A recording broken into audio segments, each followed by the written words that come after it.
नमस्कार प्रिय भक्तगण, स्वागत है आपके अपने चैनल जेके स्पिरिचुअल दुनिया में। आज हम आपको बहुत ही अलौकिक कथा सुनाने जा रहा हूँ। इस कथा को ध्यान से सुनिएगा। एक दिन की बात है। शाम का समय था। भगवान शिव और माता पार्वती कैलाश पर्वत पर बैठे थे। तभी माता पार्वती के मन में 2 प्रश्न आया। उन्होंने भगवान शिव से 2 प्रश्न पूछे। उनका पहला प्रश्न यह था कि बहू को परेशान करने वाली सास को कौन सी या किस प्रकार की सजा मिलती है। उनका दूसरा प्रश्न यह था कि कौन सी स्त्री के ससुराल में पैर रखने से गरीबी आ जाती है। दोस्तों, अगर आप इस कथा को सुन रहे हैं तो इसे पूरा सुने। आधा अधूरा छोड़कर जाने की गलती मत करिएगा। इस पवित्र कथा को पूरा सुनने से मनचाहा फल की प्राप्ति होगी, इसीलिए इस कथा को पूरा सुनिए। माता पार्वती, आपके मन में आया हुआ प्रश्न बहुत महत्वपूर्ण है, साथ ही लोक कल्याणकारी है। इसलिए कि जब कोई लड़की शादी के बाद बहू बनकर अपने माँ बाप को, जिन्होंने उसे जन्म दिया और पाल पोस कर बड़ा किया, उसी को हमेशा के लिए छोड़कर अपने ससुराल में जाती है, तो उस समय उसका ससुराल ही उसके लिए सब कुछ होता है और उस बहू के लिए उसके सास ससुर ही माता पिता होते हैं। माता पार्वती कहती हैं कि हर सास ससुर को चाहिए कि अपनी बहू को अपनी बेटी जैसा ही प्यार दे, सम्मान दे, इज्जत दे और अपनी बेटी के जैसे बनाकर रखें। उनको सोचना चाहिए कि उनकी बहू उनके घर को खुशहाल करने के लिए अपना एक प्यारा सा संसार छोड़कर आई है, लेकिन ऐसा कम देखने को मिलता है कि एक सास अपनी बहू को अपनी बेटी की तरह प्यार देती हो। भगवान शिव कहते हैं, हे पार्वती, अब मैं आपके दोनों प्रश्न से संतुष्ट करता हूँ। तो प्रिय भक्तजन, कहानी शुरू करने से पहले मेरा आप सभी से निवेदन है कि यदि अभी तक हमारे चैनल को सब्सक्राइब नहीं किया है तो सब्सक्राइब कर लें। और साथ ही एक बात और कहना चाहूँगी कि आप वीडियो को पूरा देखें, क्योंकि आधी अधूरी वीडियो देखने से आधा अधूरा ही ज्ञान प्राप्त होता है, जो जीवन में कभी काम नहीं आता। तो चलिए हम कहानी की शुरुआत करते हैं। इस कहानी में भगवान शिव ने माता पार्वती से कहा है, हे पार्वती, एक गांव में एक बुढ़िया रहती थी जो बहुत ही दुष्ट थी। उस बुढ़िया के पास एक बेटा था। वह हमेशा माँ की बातों पर चलता था। भगवान शिव कहते हैं, हे पार्वती, अब कुछ ऐसा हुआ कि उस बुढ़िया के बेटे को गांव में कोई भी काम नहीं मिलता है। वह इतना गरीब है, उसके पास इतनी जमीन भी नहीं थी कि उसमें काम करके वह धन कमा सके। धन के लिए कुछ काम करना होगा। उस बुढ़िया का बेटा काम की तलाश में दूसरे गांव में गया, तो फिर कुछ दिन बाद दूसरे गांव में उसे एक अच्छा सा काम भी मिल जाता है, लेकिन वहां से उसे हर रोज अपने घर पर आने के लिए समय नहीं मिलता। सिर्फ पूरे साल में एक बार या कुछ दिनों के लिए ही उसे छुट्टी मिलती है, तो अपने घर आ पाता है, इसलिए कि वह दूसरे गांव में जाकर के काम करता है। लेकिन उसे अपनी पत्नी की भी बहुत चिंता रहती थी। इसीलिए जब उस बुढ़िया का बेटा अपने घर से काम करने के लिए दूसरे गांव पर जाता था, वह जाने से पहले हमेशा अपनी माँ से कहता था कि माँ, मेरी पत्नी को अच्छी तरह से संभाल कर रखना, क्योंकि मैं रोजाना यहाँ पर नहीं आ सकता। फिर बेटे की बात को सुनकर वह बुढ़िया कहती थी कि हाँ बेटा, तुम बिल्कुल भी चिंता न करना, मैं तुम्हारी पत्नी का अच्छे से ख्याल रखूंगा। अपनी पत्नी की चिंता मत करो, उसे मेरे पास छोड़कर बेफिक्र तुम जो भगवान शिव कहते हैं कि है पार्वती। इस प्रकार बेटे के जाने के बाद अब बुढ़िया का ही राज था। बेटे के जाने के बाद वह अपनी बहू को बहुत परेशान करती थी। इस तरह समय धीरे धीरे बीत रहा था। वह बहू अपनी सास के आलोचना सुनकर भी चुप रहती थी, चाहे सास बहू को कितना भी कहती थी वह। लेकिन कभी भी वह बहू उसे जवाब नहीं देती थी, क्योंकि वह बहू बहुत ही संस्कारी थी और अपनी सास को अपनी माँ जैसा प्यार देती थी। फिर समय धीरे धीरे बीत गया। एक दिन उस बुढ़िया का बेटा छुट्टी पर घर आया। वह 2 दिन तक घर पर रुका, लेकिन उसकी बहू ने किसी तरह की कोई शिकायत नहीं की। फिर इस प्रकार छुट्टी पूरा होने के बाद में जब वह बुढ़िया का बेटा काम के लिए दोबारा जाता है, तो जाने से पहले अपनी माँ से कहता है, माँ, हमारी पत्नी का ख्याल रखना। माँ कहती हैं, ठीक है बेटा, तू चिंता मत कर, मैं तेरी पत्नी का बहुत ख्याल रखती हूँ। ये सिर्फ तुम्हारी पत्नी नहीं, मेरी बेटी भी है। इसका ध्यान मैं हमेशा रखती हूँ और आगे भी रखूंगी। भगवान शिव कहते हैं, हे पार्वती, इस प्रकार अपने बेटे को झूठा दिलासा दिलाकर घर से बाहर काम करने के लिए भेज देती थी और फिर बेटे के जाने के बाद वह अपनी बहू को बहुत ज्यादा परेशान करती थी। खुद पैर फैलाकर बैठ जाती है और अपनी बहू से घर और खेत का सारा काम करवाती है। उसे सुबह जल्दी उठा देती है, उसके बाद घर का सारा काम जैसे खाना पकाना, बर्तन मांजना, पानी भरना आदि काम करवाती है। जंगल में लकड़ी लाने के लिए भेजती है। पूरे दिन वह बहुत ही मेहनत का काम करती है। उसे थोड़ी सी भी विश्राम करने के लिए भी नहीं देती। बहू को ठीक तरह से खाना भी नहीं देती। कभी कभी सिर्फ पानी तो कभी बासी खाना देती है। भगवान शिव कहते हैं कि है पार्वती, वह बेचारी बहू सब काम चुपचाप करती रहती है। कभी भी अपनी सास से किसी काम को करने से मना नहीं करती और अपनी सास के सामने कोई जवाब भी नहीं देती है। और वह अपनी सास पर कभी क्रोध भी नहीं दिखाई। जब रात होता तो वह बहुत परेशान रहती है। उसका शरीर बहुत दर्द करता था। लेकिन वह अपने पति से यह कभी नहीं कहती कि हमारी सास माँ हमें बहुत परेशान करती है, क्योंकि वह नहीं चाहती कि घर में कलह हो और उसके पति जो दूसरे गांव में काम करने गए हैं वह भी परेशान हो। भगवान शिव कहते हैं इस प्रकार से दिन बीते गए और फिर एक दिन सास को पता चलता है कि हमारी बहू गर्भवती है तो वह एकदम से विचलित हो जाती है और सोचती है कि कमाने वाला मेरा बेटा अकेला है। ऊपर से यदि एक बच्चा और आ गया तो खाने वाले का एक मुंह और बढ़ जाएगा। उसके ऊपर बच्चों के जन्म के बाद उसका ख्याल रखने के कारण बहू कोई काम नहीं करेगी, मुझे ही सब कार्य करना पड़ेगा। भगवान शिव कहते हैं, हे पार्वती। फिर वह बुढ़िया अपने बहू के बारे में ऐसा सोचती है। हर सास चाहती है कि हमारे घर में जल्दी से पोता या पोती आए, लेकिन वह सास ऐसी है, वह नहीं चाहती कि हमारी बहू की कोख से कोई भी संतान हो। यदि बच्चा घर में आएगा तो बहू बच्चा के देखभाल में लग जाएगी और घर का कामकाज वह नहीं करेंगे। फिर सारा काम आज मुझे करना पड़ेगा। भगवान शिव कहते हैं कि उसकी बहू गर्भवती है, फिर भी वो घर का सारा काम करती थी और सास जो भी काम कहती वह सब भी अच्छे से किया करती थी। कुछ महीने इसी तरीके से बीतते हैं। एक दिन अचानक से पेट में दर्द होता है। दर्द व्याकुल हो जाती है और अपनी सास से कहती है, मुझे लगता है कि मेरे प्रस्तुति का समय नजदीक आ गया है, कृपया जल्दी से आया को बुला लीजिए। इस पर सास कहती हैं कि आया की आवश्यकता नहीं है, मैं तुझे एक नींबू देती हूं, ये नींबू ले और तू दूर जंगल में जाकर इस नींबू को खा लेना, तुम्हें प्रस्तुति हो जाएगी। पर मेरी एक बात ध्यान से सुन लो, अगर तेरे कोख से बेटा हुआ तो ही उसे अपने घर लेकर आना, और अगर तेरी कोख से बेटी हुई तो उसे घर लेकर मत आना। भगवान शिव कहते हैं कि हे पार्वती, बहू बेचारी वेदना से तड़पती हुई सांस के द्वारा बताए हुए रास्ते पर चलती है और नींबू लेकर के उस जंगल में चली जाती है जिस जंगल के बारे में उसकी सांस बताती है। फिर वह जैसे ही नींबू खाती है, कुछ ही पल में उसकी प्रसूति हो जाती है और वह एक बेटी को जन्म देती है। भगवान शिव कहते हैं कि हे पार्वती, बहू ने उस बेटी को बड़े प्यार से दुलारती है, उसे दूध पिलाती है, क्योंकि उसने उस बेटी नींबू खाकर पैदा की थी, इसलिए उस बहू ने अपनी बेटी का नाम निम्बावती रखा। फिर इतना करने बाद उस बहू ने एक ऐसे पैर की खोज कर रही थी जिसमें वह अपनी बेटी को छुपा कर रख सके। खोज करने पर एक पैर के तने में उस बहू को खोखर मिल गई और उसने अपनी बेटी निम्बावती को उस खोखर में रखा। ऊपर चिड़ियों के घोंसले था और उस पर रहने वाली चिड़ियों से कहा कि यदि मैं अपनी बेटी को घर ले जाऊंगी तो मेरी सास मेरे साथ मेरी बेटी को भी मार देगी, इसलिए मैं अपनी बेटी निम्बावती को यहीं छोड़कर आपके भरोसे जा रही हूं। आप सब मेरी बेटी का ध्यान रखना। भगवान शिव कहते हैं कि हे पार्वती, इतना कहकर अब वह घर वापस आई। अब जैसे ही वह घर वापस आती है, उसके सास समझ जाती है कि उसे बेटी हुई है, क्योंकि उसने पहले ही कहा था कि अगर बेटी हुई तो उसे घर मत लाना। अब तो वह बहुत डर के मारे उसे जंगल में ही छोड़ के आ गई। भगवान शिव कहते हैं कि हे पार्वती, इस प्रकार वह बहू अपने सास से कहती है कि माँ बेटी हुई थी, इसीलिए मैं जंगल में छोड़कर आ गई। फिर तो बहू की बात सुन करके वह बुढ़िया एकदम से शोर मचाने लगती है और चिल्लाने लगी कि मेरी बहू ने अपने बच्चों को खा लिया, मेरी बहू बच्चे खाने वाली डायन बन गई है।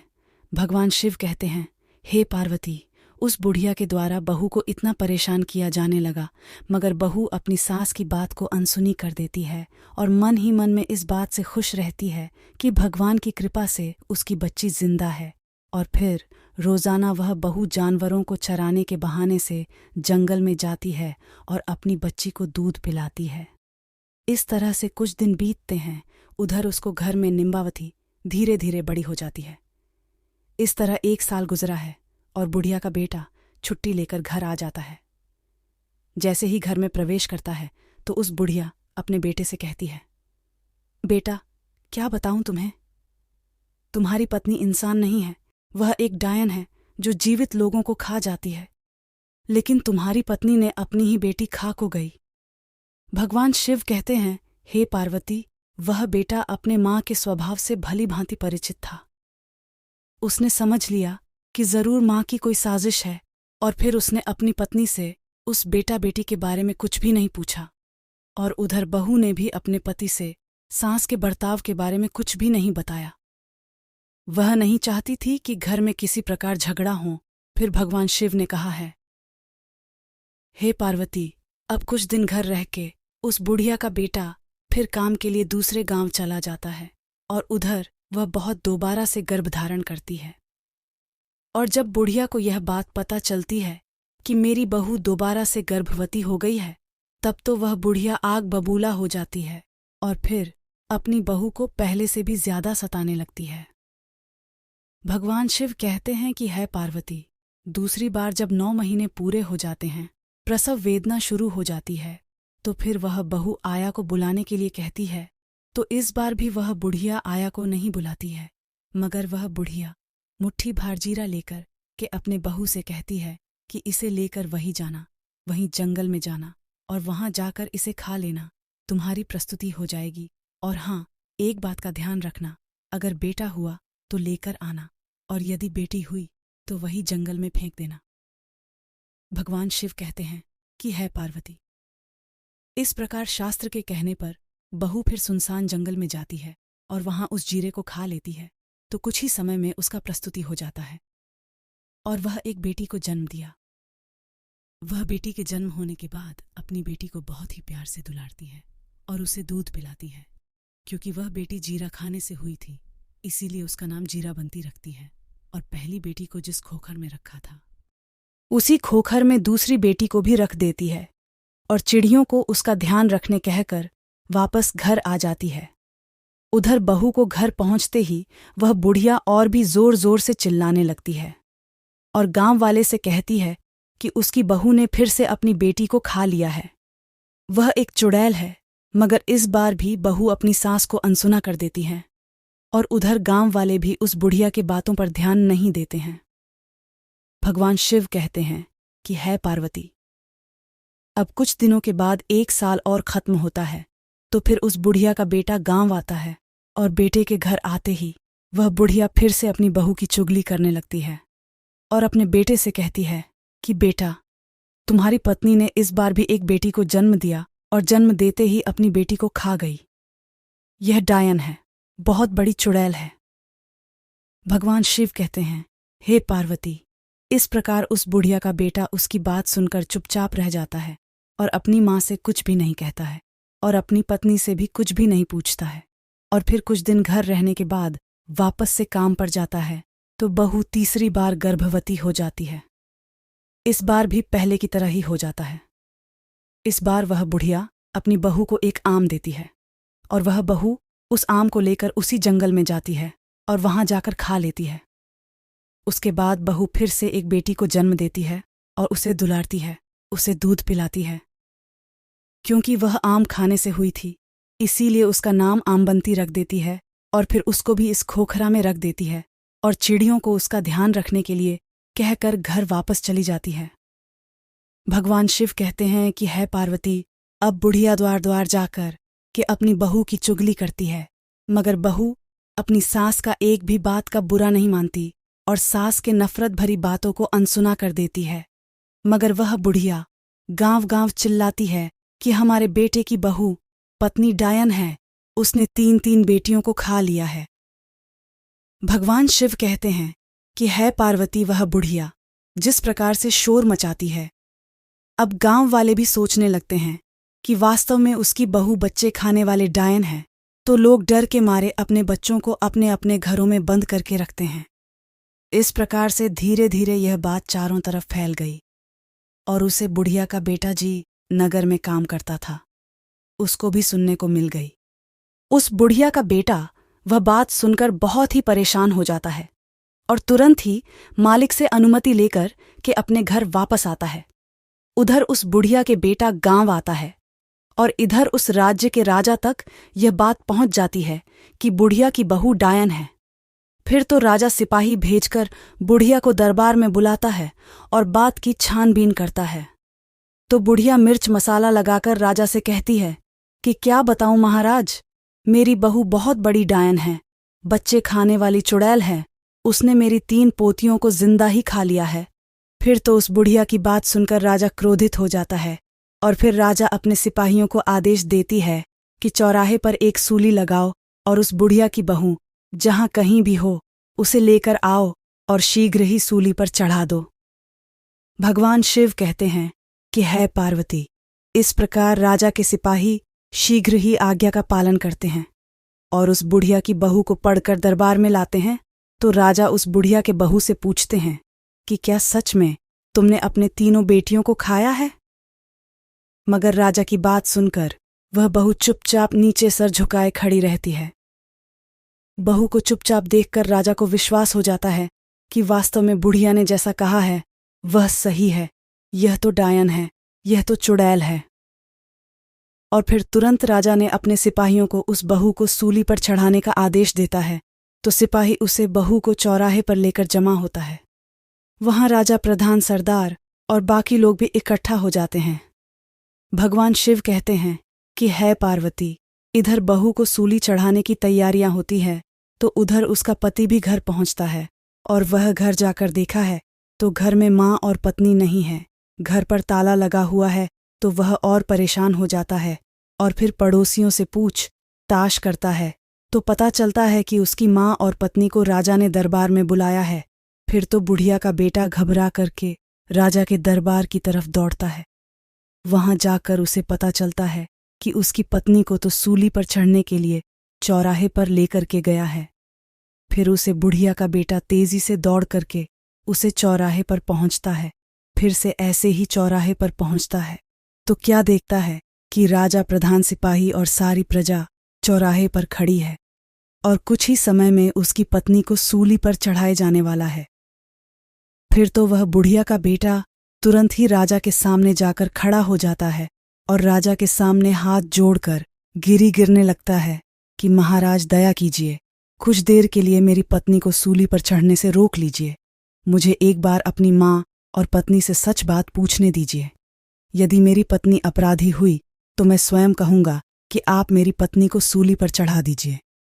भगवान शिव कहते हैं कि है पार्वती। इस बात पर राजा को कुछ दया आती है और वह राजा अपने सिपाहियों को कहकर सूली पर चढ़ने का आदेश कुछ देर के लिए रोक देती है। भगवान शिव कहते हैं कि हे पार्वती। अब वह बुढ़िया का बेटा अपनी माँ से पूछता है कि भगवान के लिए सच बताओ। तो बुढ़िया अपने बेटे से भी झूठ बोलती है और उससे कहती है, हाँ, तेरी पत्नी डायन है, तेरी पत्नी ने तेरी 3 बेटियों को खा लिया है। भगवान शिव कहते हैं कि हे पार्वती, मगर उसे बुढ़िया के बेटे को अपने माँ पर विश्वास नहीं होता है, क्योंकि वह जानता था कि उसकी पत्नी बहुत ही अच्छी है, संस्कारी है, कभी भी झूठ नहीं बोलती है, माँ को बहुत सेवा करती है, बच्चों को देखने के लिए दिन रात तरसती रहती है। फिर ऐसी माँ अपने बच्चों को खाकर के डायन कैसे बन सकती है? फिर ऐसा सोच करके उसे बुढ़िया का बेटा अपनी पत्नी को कसम देकर के पूछता है कि तुम मुझे सच बताओ, मुझसे झूठ ना बोलना। भगवान शिव कहते हैं कि है पार्वती। इस प्रकार से उसे बहू शुरू से लेकर के अंत तक की सारी बात बताई, लेकिन कोई भी उसके बातों को सच मानने के लिए तैयार नहीं होता। तो वह कहती है कि सच्चाई क्या है, आप सब लोग अपनी आंखों से देख लीजिए। और वह सभी लोगों को लेकर जंगल में जाती है और अपनी बेटियों को प्यार से आवाज देकर बुलाती है, निम्भावती मेरी बिटिया संकट में। मेरी रक्षा करना। जीरावती, मेरी बिटिया संकट में मेरी रक्षा करना। आम बंटी, मेरी बिटिया संकट में मेरी रक्षा करना। जैसे ही बहू ने अपने तीनों बेटियों को आवाज दे, तीनों बेटियां जंगल से निकालकर दौड़ी हुई अपने मां के पास चली आती है और अपने मन से चिपक जाती है। फिर तो उसे बुढ़िया के बेटे को उन तीनों बच्चियों को देखकर सच्चाई का पता चल जाता है। उधर राजा भी समझ जाता है और सारे लोग भी सच्चाई जान लेते हैं। भगवान शिव कहते हैं कि है पार्वती। अब तो राजा क्रोधित होकर उसे बुढ़िया से कहती है कि आप तो सच बता। उधर राजा के तेवर देख करके बुढ़िया को कब कभी छूटने लगती है और राजा को सच बताना ही पड़ता है। और राजा सच बात सुनकर कि उसे बुढ़िया को सूली पर चढ़ा देता है और बहू को छोड़ने का आदेश देता है। और उधर बहू की संस्कारों को देखकर राजा बहुत खुश हो जाता है और उधर उसे बुढ़िया के बेटे को कहता है कि आज के बाद से तुम्हें दूसरे गांव जाने की जरूरत नहीं है। मैं तुम्हें इसी गांव में काम दूंगा। तुम अपनी पत्नी और बच्चों को लेकर के इसी गांव में रहो, खुशी से रहो। तो फिर बुढ़िया का बेटा हाथ जोड़कर कहता है कि आपकी बहुत मेहरबानी होगी। और फिर वह अपनी तीनों बेटियों और पत्नी के साथ घर की ओर चल देता है। और फिर घर जाकर उसकी पत्नी रात में सोने से पहले लक्ष्मी को याद करके सो जाती है। और फिर माता लक्ष्मी रात्रि में सपना देती है कि बेटा, तुम अपना जीवन बहुत ही गरीबी में काटी है, लेकिन तुम चिंता मत करो। आज मैं बताऊंगी कि तुम्हारे जीवन में गरीबी क्यों आई। तुम्हारे ससुराल आने से पहले यह घर संपन्न था, लेकिन जैसे ही तुमने इस घर में कदम रखा तो इस घर में गरीबी आ गई। आखिरकार इसके पीछे का कारण क्या है रहा। माता लक्ष्मी उस बहू से कहती है कि बेटी ध्यान रखना। उधर उस बहू की आंख खुल जाती है और सुबह होने का इंतजार करती है। जैसे ही सुबह होती है तो राजा के सिपाही उसे बुढ़िया के बेटे को बुलाने के लिए आ जाते हैं और कहते हैं कि चलो, तुम्हें राजा ने बुलाया है। और जैसे ही उसे बुढ़िया के बेटा राज्य में पहुंचता है, क्योंकि उसे पर लक्ष्मी का आशीर्वाद था, राजा अपने वचन के अनुसार उसे बुढ़िया के बेटे को अपने राज्य में अच्छा सा नौकरी दे देता है और बड़ी ही ईमानदारी के साथ उसे बुढ़िया का बेटा उस राजा के यहाँ नौकरी करता है और अच्छे से सुखी जीवन जीता है। यदि आपको यह कहानी पसंद आई हो तो लाइक करें, चैनल को सब्सक्राइब करें और कमेंट में हर हर महादेव ज़रूर लिखिए।